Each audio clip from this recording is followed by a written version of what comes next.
watch How? this? How? How? Ew, How do you watch this? Dude, I'm gonna pee my pants. You're listening to How Do You Watch This, a movie review podcast where each week we recommend a movie in the genre we love, but they don't. My name is Demi and I love horror. My name is Megan and I love romance. And in the background is my dog Ruby, who loves barking. She wants her din din. Yep. And I had Megan watch The Babadook. Yes, I watched The Babadook, which I'm really curious. dude, I am like, it's just that like everyone, they were like, he's the gay icon, like whatever. So I'm thinking it's gonna be like this really fabulous monster who's like really like a little bit goofy and fun. And I mean, I wish. no, he was just a scary monster. I So was so offended. the whole thing with that, do you know anything about why? I'm assuming it has to do with the deeper meaning that's connected. No? Then no, I have no idea. It's really stupid. Are you ready? What? Okay, so Netflix accidentally listed this in the Oh LGBT. God, shut. list. And so everyone saw that and was like, oh my God, The Babadook is a gay movie, a gay icon. And then people just started doing like fan art of The Babadook with like gay flags. And then some people have actually dressed up as The Babadook for Pride Parade. So that is where it came from. It's really stupid. But, he is a gay icon, but not in the movie. It's just, it became a meme. I had no idea that was what it was. I thought it was something to do like, oh, they connect with like some of the deeper meanings or like, no? All right. Cool. I almost feel bad that you thought this whole time he was just going to be like, I did. Slay I queen. was so excited. I was like, oh my God. That's why I like screamed into The Babadook. I was like, oh my God, yay. I'm going to get to know. No, it's just a freaking scary movie. And part of you were like, oh, there's some jump scares. And I was like, it's not going to be bad. And then I told our friend Colin, hey, Colin, what's up? I said, Colin, I'm watching The Babadook this week. And he goes, I'm so sorry. And I was like, oh. I don't know. I think it's pretty creepy, but I don't think it was that scary. So I'll be honest with you. It wasn't like this jump scares and things like that didn't really bother me. Yeah. That's not what bothered me. There's definitely dark themes in the It's movie. the dark themes that were the hardest for me. Specifically when we get into, and we'll get into everything, but the mental health elements of it, I felt like those were actually the scarier aspects of the movie than any sort of monster horror that came along. Right, exactly. There are some good jump scares. I genuinely think it's a good scary horror movie. But yeah, there's a lot of dark themes that is just scarier. Yeah. Honest. But yeah. So if you want to jump on. I'll jump on in. So this is a 2014 movie. So it came out when we were in college. It is not rated. It is 1 hour and 34 minutes long, a psychological horror directed and written by Jennifer Kent. And let me go into my notes. I'm going to start. I didn't realize how old Babadook was. Sorry. Really? I thought it was like 2017, 2016. I thought it was going to be older because I was because I thought it was a goofy, scary movie. So I was like, it's going to be an older scary movie. Yeah. But no, it was actually newer than I expected. Right. So I'll start you off with a quote. If it's in a word or it's in a look, you can't get rid of the Babadook, which is a great line. One that I don't really understand fully, and maybe we'll try to talk about it more, but it's a great line. Yeah, we can break it down. So the majority of our movie takes place inside the home of a beleaguered single mother. Amelia and her son, Samuel, have been having sleepless nights after regularly experiencing nightmares. Amelia dreams of the night her husband, Oscar, died in a car crash. Sam dreams of monsters who are trying to get him. It is clear that Sam has some behavioral issues related to his feelings of unsafety. He creates weapons to fight the monsters and feels like he must protect his mom.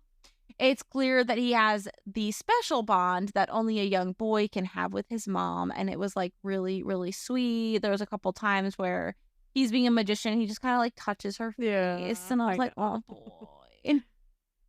Amelia is at work in a nursing home when she receives a call from the school, and it turns out that Samuel brought one of his homemade weapons, the ones that he made to protect himself from monsters, which genuinely are deadly. Like, genuinely are impressive. deadly. It was a dark gun, and that is horrifying. So she's like, oh, I'll talk to Samuel. I'll talk to him. And they were like, you've said that in the past. This is not the first time it's happened. This is a repeat offense. We are going to need to pull him out into a support area and give him one-on-one attention, which honestly sounds like a reasonable next step. And, you know, it's amazing in general they're not trying to expel him when he brought an actual deadly weapon. Exactly. So the mom understandably is upset. She doesn't like the idea of her son being othered and being seen as more odd by his classmates, because he's already the odd one out. Mm-hmm. So instead of accepting the assistance that the school's offering, she's like, I'm just going to pull Sam out of school and enroll him elsewhere. It becomes pretty clear early on that Amelia has an unhealthy relationship with Samuel. And this is highlighted at the fact that Samuel tells a stranger that his father died while on the way to the hospital for Sam's birth.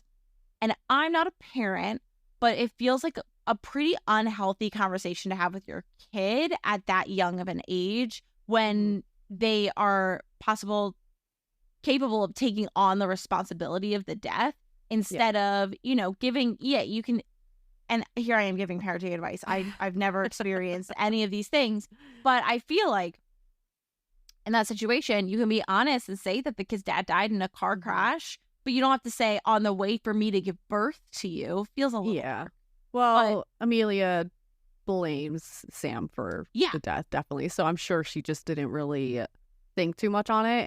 And like you said, it is an unhealthy relationship, and it's really unfortunate, and she's really going through it. But I'm sure it just, you know, she just blames Sam, and it's just worse as it gets closer to his birthday. So agreed. Yeah, you should not say that, because, you know, kids are going to possibly be like, well, it's my fault. You know, they don't know. Yeah. So. Yeah, and to go touch on what you just said about her blaming Sam, at the beginning of the movie, it gives you this idea of, you're starting off thinking, okay, this is a mom and her son, and she's doing everything she can to take care of him. Mm-hmm. And little by little, you're noticing more and more and more and more. And when he is being called into the school for behavioral problems, I immediately was like, oh, I think that there's going to be something going on at home to be causing that. Because oftentimes, that's not every time, but oftentimes that is a connection that you find. So I was thinking maybe there's something unhealthy going on there. So it wasn't surprising that it was continuing to escalate, but it was like alarming. Yes. And upsetting. So Amelia is like continually putting herself in the place of victimhood.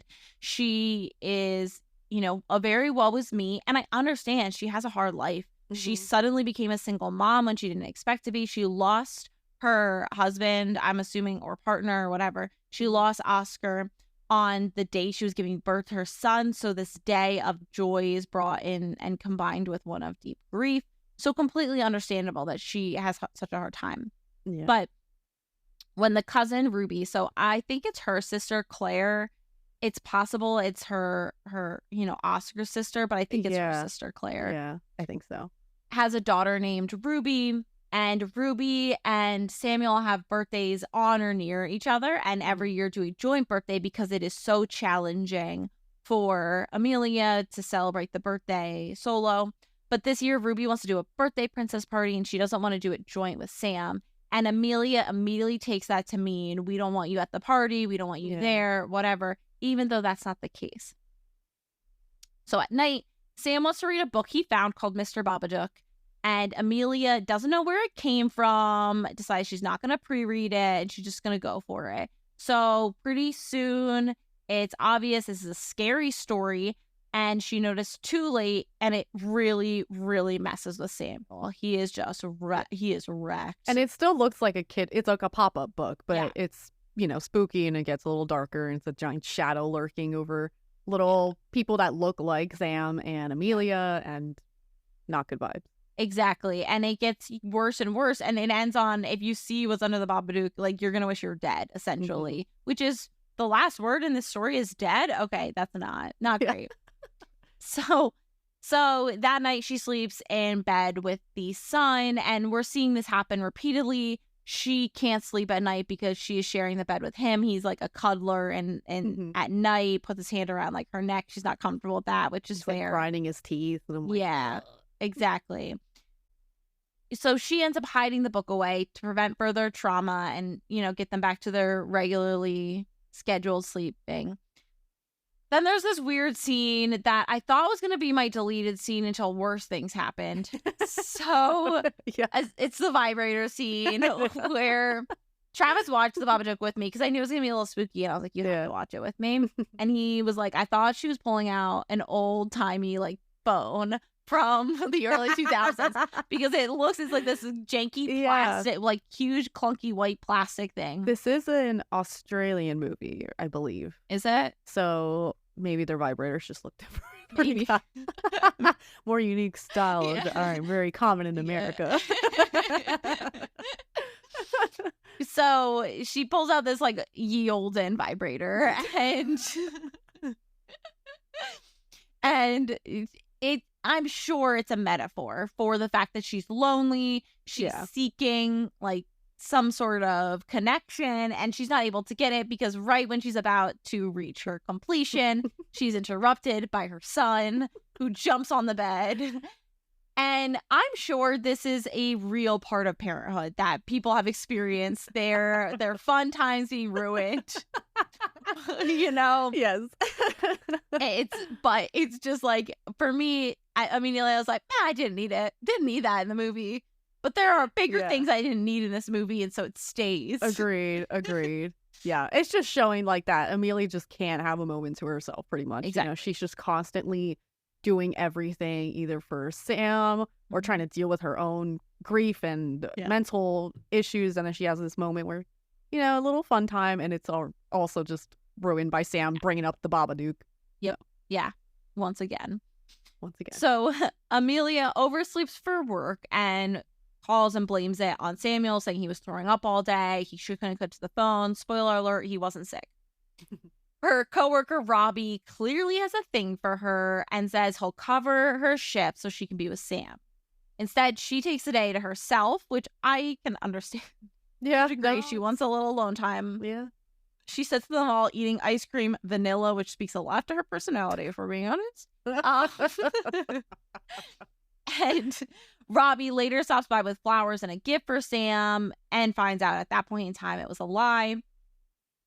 There was part of me before here where I was like, maybe this Babadook character is going to end up actually being Robbie, and he was kind of setting this up this whole time. But Robbie pretty quickly is out of the picture from here on out. He is like a sweet guy, and but he's not going to get the time of day from her when she's still grieving. Yeah, she's going through too much. Yes, exactly. So in front of him, Samuel and Amelia fight with each other, and she says really awful things to him. She is continuing to just get worse and worse with the things she's saying to this boy, where I am like, you are losing parent points. I have little respect because I get having one moment. Every once in a while, you're going to have a bad moment, but saying like actually horrible things to your kid. Yeah. And I think it's rough. It's every day is closer to getting to his birthday. So I think as he gets closer, she's getting more angry and upset. And this has probably been a thing since Sam was born, unfortunately. Just, a constant pattern. And it's just really unfortunate for Sam. And I'm sure his anxiety gets higher the closer it is his birthday. So he's acting up more. So it's just really bad. Exactly. It's going to feed off of itself. And he doesn't understand what's going on and why she's behaving in that way. He's just he's being a kid, and then he gets into this defensive, protective mode where he's trying to, he's seeing his mom upset, he's seeing her hurt, and he just wants to stop her hurting, and he, there's nothing he can actually do. So it's obvious at this point that Sam's behavioral issues are reflective of his home life, which I already mentioned. The basement is another area of metaphor. I think it's relating to her feelings of her dead husband, because she keeps the door locked and gets really upset when she finds out Sam has been down there where all of the husband's things are kept. And Sam ends up yelling a line, which I thought was really, really deep, especially for a child. He said, "He's my father. You don't own him," which, yeah, it's exactly true. Yeah. It's exactly right. He deserves to have some sort of understanding of who his dad is. Yeah, and it's definitely a thing where Amelia just bottles up everything. Yeah. Locks everything away, probably never really talked about her husband, Sam's father to him, of who he was. And so it's just Sam is missing this piece that he wants, and, Amelia's never really given that to him. There's a lot of connections between this movie and Triangle, actually, where I was beginning to suspect the mom of being the culprit of a lot of wrongdoings, because you're seeing like her spiral a little bit more and more. She finds glass in her porridge, and Sam blames the Babadook while Amelia clearly thinks otherwise. And then there's a picture of Oscar and Amelia that's scribbled out, and again, blamed on Babadook. She's blaming Sam, and I'm thinking she did it. So the book makes a reappearance when the wardrobe in Sam's bedroom falls, and that's where she had hid it. So Amelia rips it up and throws it in the bin. And at Ruby's birthday party, we learn that Amelia is a writer and she worked on children's stuff in the past. So at this point, I am like, this lady is having moments of psychosis and she is tripping out and making and decorating this book. And that's where her lost hours at night are going, because she is sleeping all hours of the day and cannot keep herself awake. And so she's doing this. That's where I'm at this point. So anyway, at this party, the rude cousin Ruby makes horrible comments about Sam's dad, essentially being like, your dad died because he didn't like you or something crazy like that. Rude little bitch. Yes, exactly. So Sam gets really upset and pushes her, and she falls out of the treehouse and breaks her nose, and she kind of deserved it. She agreed. Sam was just in the treehouse by himself, poor thing. He was like shaking and sad and scared, and Amelia was like shipped him off because she didn't like that the other moms were looking at her weird. Oh, it was just this poor little boy. It's just he needs somebody to love on him. I know. Okay. So Ruby's mother, Claire, yelled, "Do you want another one to get hurt?" Which they never really go back to.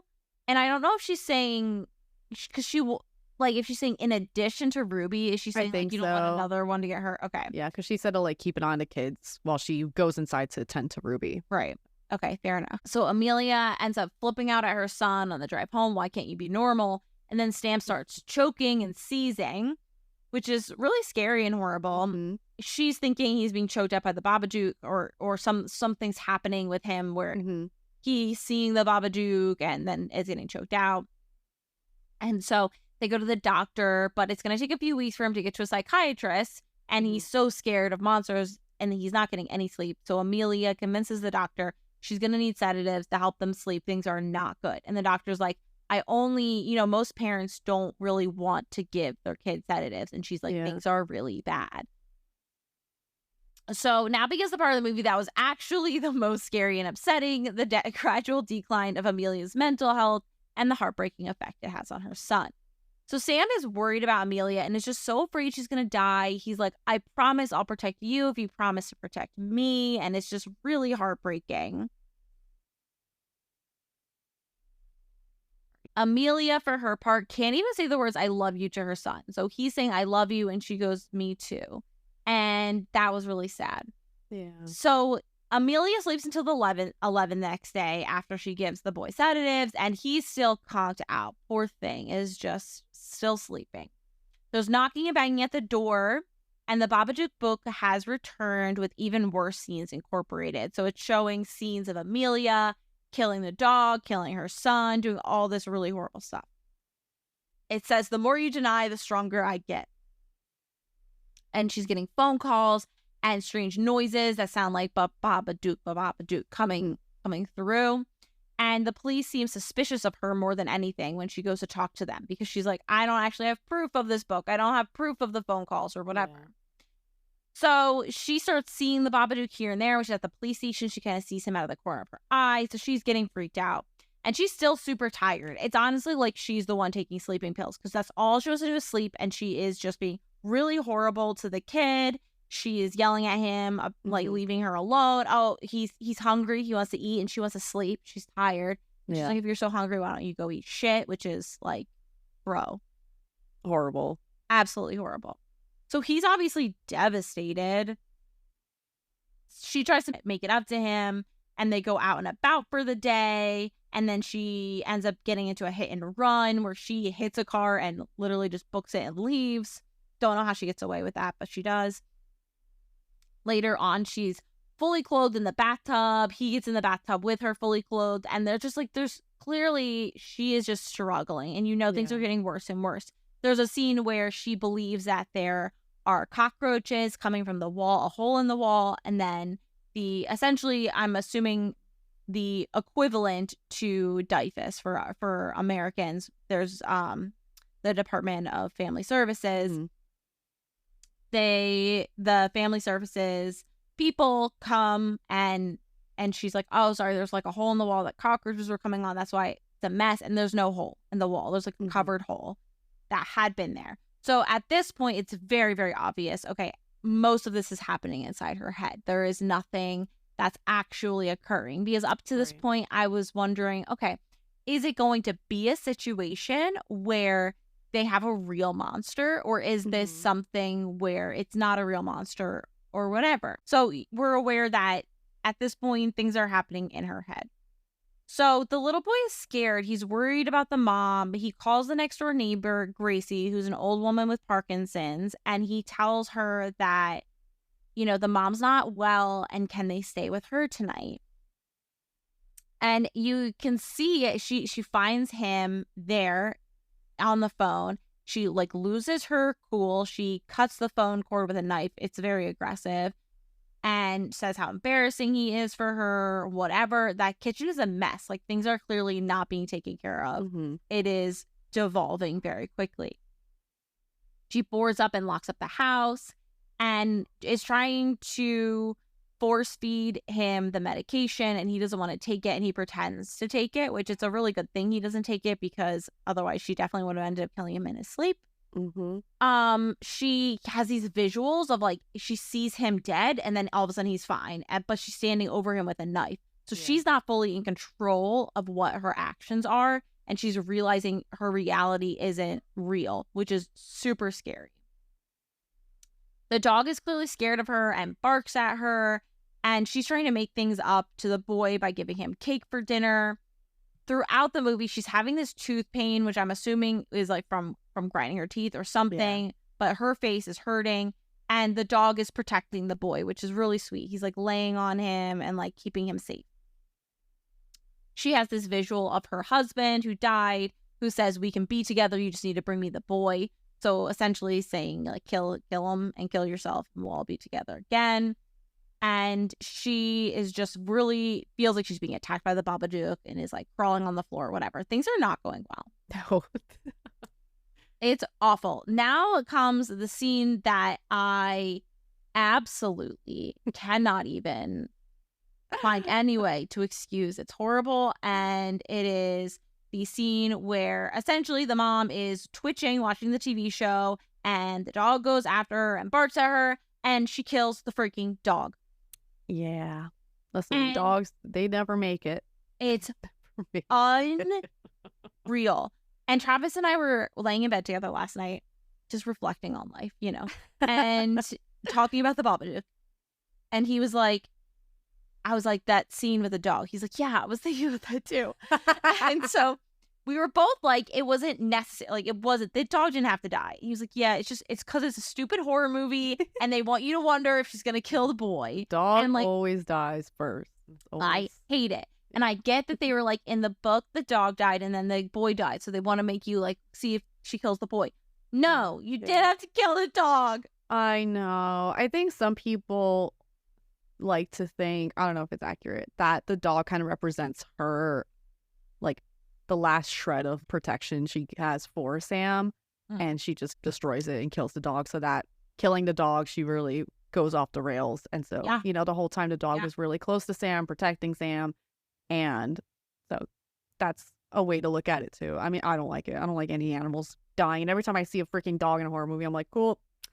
Great. Cool. That's goodbye. what, like, for example, when we watched The Last of Us, the very opening scene, they have a pet dog and the dog goes running off. And I was like, what happens? What happens to the dog?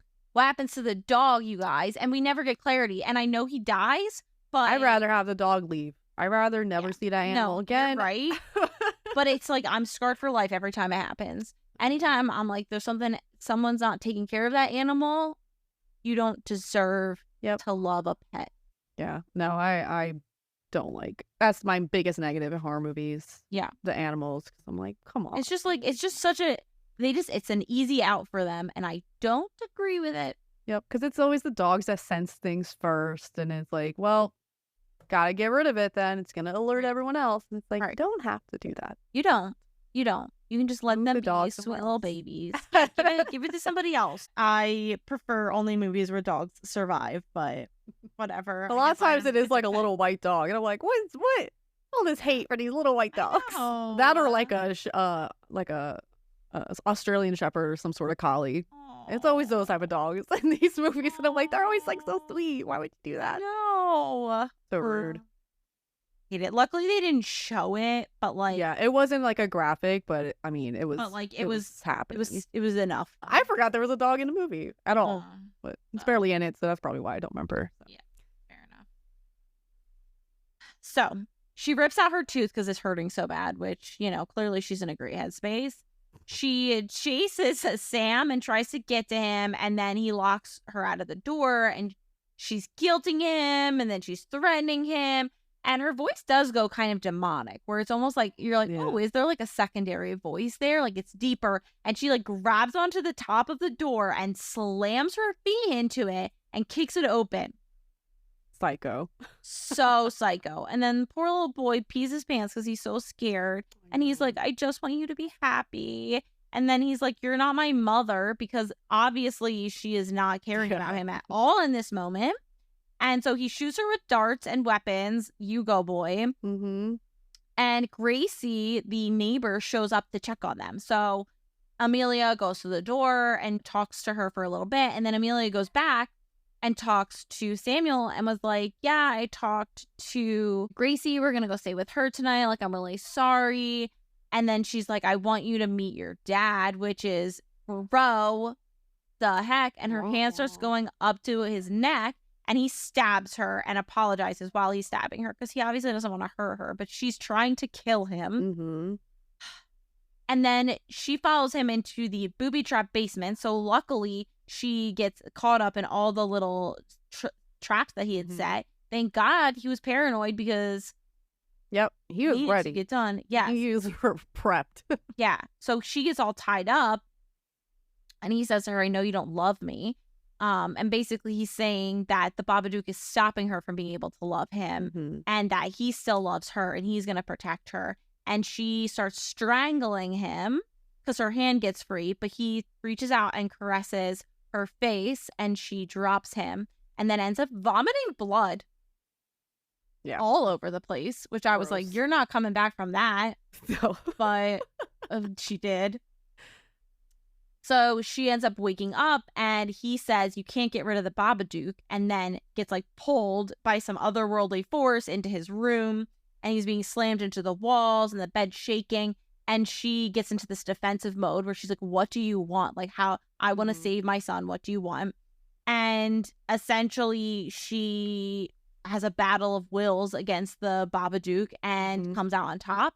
And then next thing you know, she's coming home from work and the boy Samuel is with the neighbor Gracie and it's his birthday. They're celebrating his birthday that day, and the family services people they come around and they check in and they're like, oh, we see you enrolled him in this really good school. And she was like, yeah, we really needed these 2 weeks to just kind of get over a few things. And that, there's happy birthday signs in the background, and Sam is talking about how this is his first birthday that he's ever really celebrated because, of everything with the dad. And then they're in the backyard and she's planting flowers. And Travis pointed this out because I didn't notice it, that it's, the dog. They show the dog buried under the ground and like roses growing above it. And then the boy collects all of these worms And Amelia takes them into the basement to feed the Babadook and tells Sam, like, stay outside. I'm going to feed the Babadook. So she goes downstairs. She's terrified of it, but she ends up, like, giving it some food and then leaving it. And then going and celebrating the birthday with the boy and having, like, a really good moment with him and showing, like, love and affection between the two, which is nice. And that's the freaking movie. That is the end. Yeah. Yeah. Ooh, lot to unpack with this movie. So much that I literally was like, most of the time, part of me was like, oh, I'm just going to wait till Demi tells me what this is about. And I was like, I'm not going to sleep tonight if I don't look up what this is about. Okay. And so I looked up and I realized, it's a metaphor for depression. And I get it. I think the metaphor is done really beautifully. I like the way the metaphor was done. But when we think about it as just when you remove the metaphor from it as just a horror, I am not happy because that is, if the Babadook is real and they actually went through those experiences and it's not a metaphor of like them overcoming her mental health, it's really terrifying that she still has custody of her child. Yeah, honestly. Yeah, like, I'm sorry, but you need to go to therapy and figure your life out because this is not a good environment for him. Yeah. I think, so the director said that you could interpret if the Babadook was like a real spirit or not. I think either way, the spirit manifested from her grief and depression. So that's where it grew from. Whether you see it as like a physical thing or not, I don't see it as a real thing. I think it was just the Babadook was her when she had her moments, and Sam kind of saw it as two different people because she is like Amelia when she's good, she's great, and when she's not, she's not. And I think when she's confronting the Babadook and she sees Oscar and she sees his head cut in half, and so his death is in her head, and so it's a very visual, like, violent death that he had. And I think she had to confront what happened and understand that he's gone, and she has to really kind of get through this both for herself and for Sam. And so locking the Babadook in the basement is just her, not being able to you can't ever get rid of that grief or depression. It's just being able to kind of have control over it. And, I saw it as her having a moment to herself to really tend to it. And really, understand that it's going to be okay and that she can have control over it. And I've seen people say that the ending feels too good to be true. Yeah. And that they wonder if she actually killed everyone and herself, and this is more like a dream. But I think it's a good ending. I think it's more glowy and happy because earlier she was really in a dark place. And I think at the end she's in a much better mental state. And I think it's just that's why it looks better and happier, and they deserve it because the both of them really went through it. But poor Sam really. Yeah, Sam especially. Like, I don't know how that kid's going to come through this. I know. Without and it's trauma. It's like, and watching it again, with a new lens, seeing Sam from the start, because when I first watched I was like, Sam's like kind of a little shit, right? And then watching it again, I was like, he really had a lot of really good moments with her, but she just kind of blew him off. And you notice that a lot more, and he genuinely just loved his mom, and he just had some issues dealing with everything himself. And I'm sure he's, like I said earlier, the anxiety of his birthday coming up is probably not a good thing for him because he knows his mom is going to be in a really dark place. So, when I watched it, I was watching it probably more so from the perspective of Sam. And maybe that's because I have like a little nephew that's close to that age. A lot of these movies, sometimes the kids are like, not the problem, but they're either a little evil or they're bringing some demons in. And I think for me, I'm like, okay, Sam, there's something up with Sam. Yeah, but it's like, no, it's not that at all. That's very fair. There are so many horror movies where that is the case, and I'm just not very fluent in that language at this point in time. No, and they actually wanted to, so Sam was originally supposed to be like 9 or 10, but they liked the innocence of a younger kid. So the actor was like, I think 6. And they did make sure he wasn't like traumatized by the movie. The director, Jennifer Kent, wanted to make sure that the child actor, Noah, was okay. And she was very sensitive about the themes in the movie. So she gave him like a child-friendly version of what the story was about. Right. And then the kid's mother was on set the whole time, of course. And so he was never present during any scenes where the main character like abuses the son. It was always good. like an adult actor who was like on his knees. And so it's just like funny to think about. Yeah. And the director was like, yeah, I didn't want to destroy a childhood just to make this scene. So, Right. Good. you know, thank you for being a good person. So he was well good. taken care of. And he glad. was, you know, he was a pretty good child actor, because I like to Yeah, shit he on did a child good actors, but I thought job. he was pretty good. Yeah. So Genuinely. good for baby Noah. But yeah, I'm pretty Yeah. sure this is Australian. I know it's foreign. I think it's Australian, but it is also the director's feature film, so her first film. Wow. I mean, it was good. It was definitely really well done. Yeah. It was well done. So my most memorable scene, I said, was the ending, because Yeah. it's just like it's got you thinking when you're like with her and the Babadook and the happiness and just the questioning of what is actually reality and whatnot. Yeah. Mm-hmm. For smash or pass for the main character, I said pass. And then for the villain, I said, and at first I put smash, and then I was like, nah, I'll pass. I would be cool, but no, Babadook. No, he's pretty not grimy cute. looking dude. Yeah, because I was like, wait, was it? Because I was just thinking about like the silhouetted version, and then I looked up the Babadook, and I was like, nah. Yeah, no, his nah, face no, ain't it. No. Very.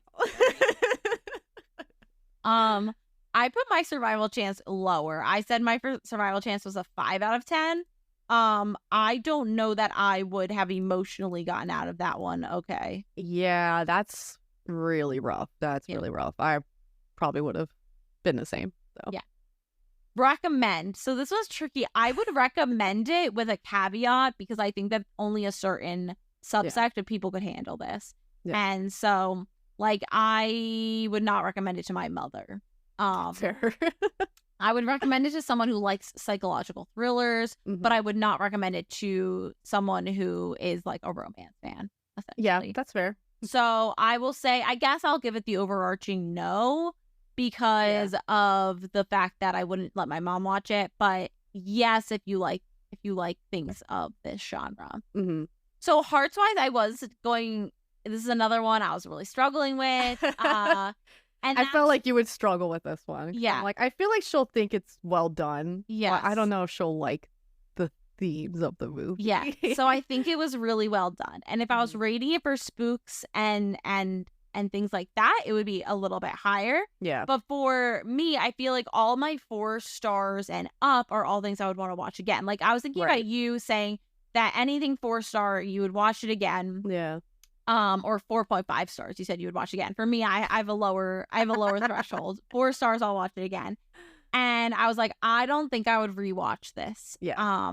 I think that it's just a little too dark for me, Mhm. and it's just not like, it's the psychological aspect, the mental health aspect was just really tough, and the impact on the kid was massive. I think it was super well done, and I think for a horror lover, like, I'm very curious what your rating of it is. Yeah. But for me, I said 3.8. Okay, So I went on the higher end, and I actually am. This is my first time I'm using the tens decimal instead of just the 0.255 or 0.75. So. Yeah. No, I think that's a fair rating. Yeah, as a horror fan, I'd rate it higher. I would probably give it like a 4.2 or 4.3. Yeah. I wouldn't watch it for fun. I'd rewatch it with other people who have maybe not watched it. You're like, oh yeah, let's watch the Babadook. But it is very dark, and I would not throw this on and be like, oh yeah, Babadook time. It's like, no, it was like I was in my feels, you know. I really felt like emotional at times, especially towards the end, with Noah saying that he loves her and he's gonna protect her, and I just really was like, oh, God, like, please give this child a hug. Like, oh my God. know. All I wanted to do, he's got these like big, these like little. I know, the cheeks biggest and eyes ever. Oh my God! Like, and he should not be her therapist. No, like, this poor baby. So it just like, it was so painful watching that, and like, I don't know if I'm just at a stage in my life where my ovaries are in overdrive, but I'm like, give me the boy. I'll take care of the boy. I know, I'll take it. That's fine. And like, you know, watching it, I do feel for Amelia. Like, and the actress did a really great job. Yeah, I she just like did. feel so fucking awful for her, because it's like, you know, even though she's said these things, it's really awful, and I can't defend her for that. Like, Right. I'm like, she really is just Yeah. struggling from the start, and who knows if she had much family or friends. Like, she has her sister, but you know, I don't know if maybe the sister was like The support close to system her. didn't seem great. Well, because the Yeah. sister won't even go to the house because she doesn't Right. like the son, and Right, and it's like, what? like he's a boy. What do so, you? And yeah, also, this whole time, I don't really know what the whole weird thing that everyone thinks is weird about this kid, because he just, the only bad thing about him is he Yeah. makes weapons. he's just a little quirky, you know, he's a little quirky. I could like see, you know, Yeah. some kids, like, he's probably just says whatever he's thinking, and Yeah. you know, he probably tells everyone, oh yeah, my dad died because, you know, I was Yeah. bringing me to the hospital, like, that's what happened. And so he's probably just saying stuff that's probably not great to share with kids. So I can see why in that aspect, but he likes magic and doing little magic shows, and he's just Oh. like really cute. And listen, I'd be very impressed by his level of weapon making. Yes. You know, I Yes. would put him in some carpentry classes, Get engineering. him in an engineering class. Mhm. Yes. There's something there. Let's find a way to fuel this for good, you know? Yes, yeah, a little side of magic, because his magic was Yes. good too. He Oh my did the God, dove I trick at the end. I was like, know. oh, okay. Incredible. And it was get like that fucking he had bird. showmanship. It was Yeah, so sweet. yeah, very, Yeah. very impressive. So I wish them the best happiness. Yes.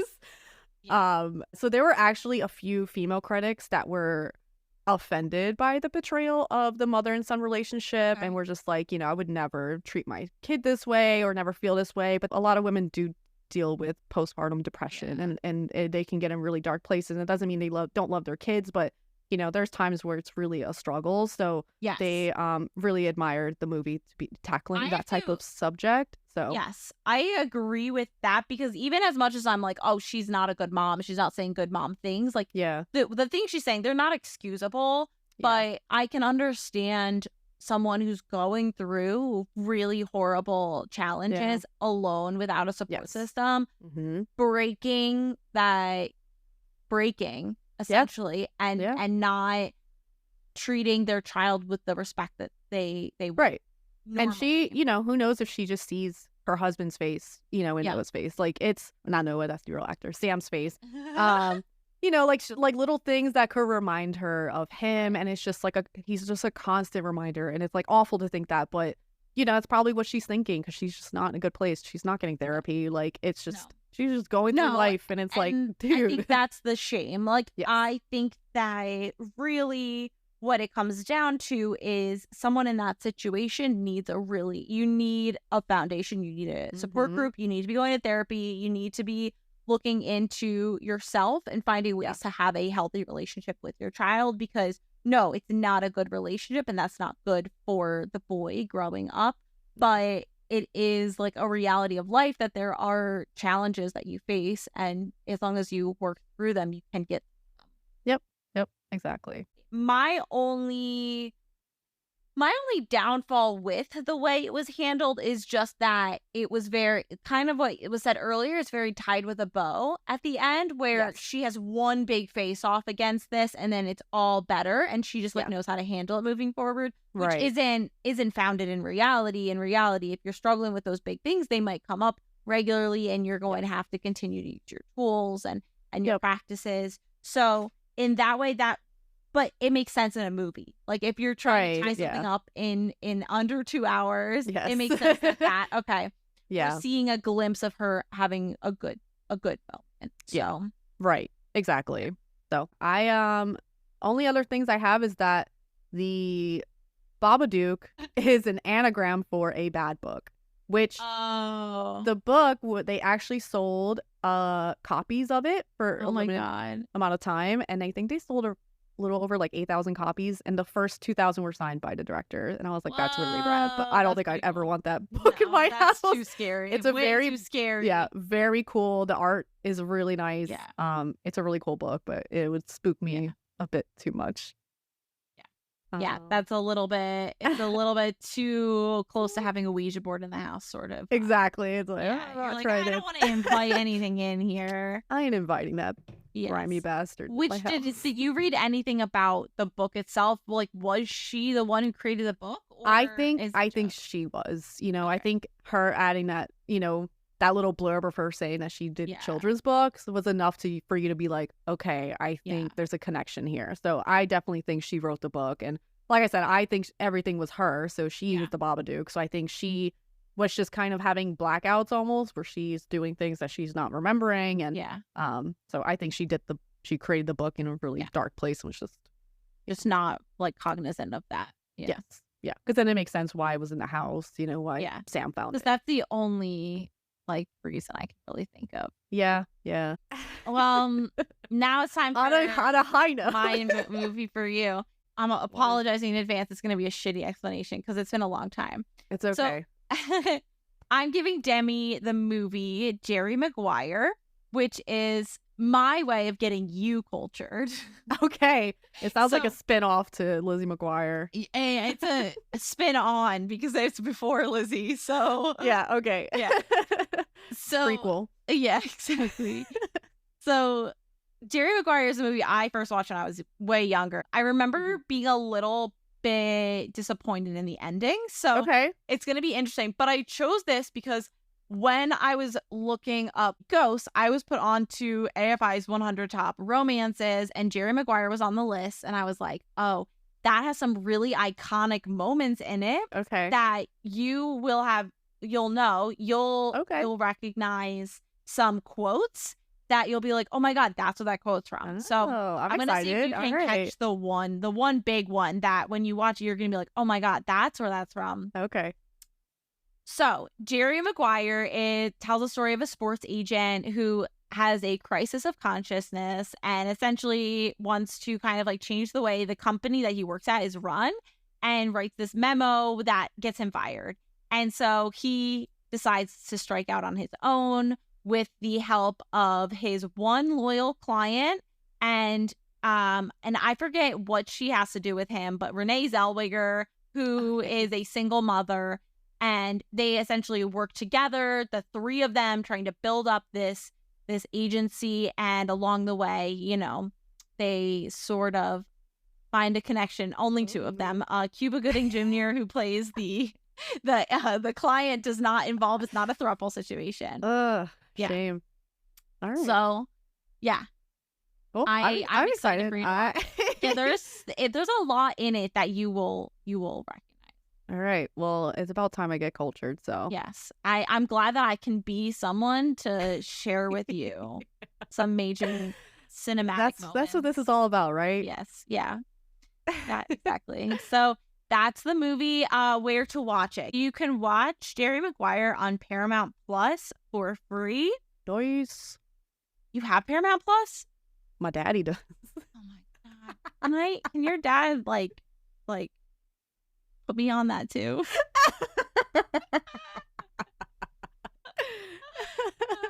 All right. Well, I'll close out, I guess. That's next thing to do. So thanks for listening to How Do You Watch This? You can find us on Instagram at How Do You Watch This and TikTok at How Do You Watch, or you can email us at howdoyouwatchthis@gmail.com. If you liked the show, support us by giving us a review or recommending to a friend. And we will see you next week for Jerry Maguire, the romantic classic. Yeah, I don't know why that's so funny. It's kind of amazing. I don't know, the name just makes me laugh. The name is kind of goofy.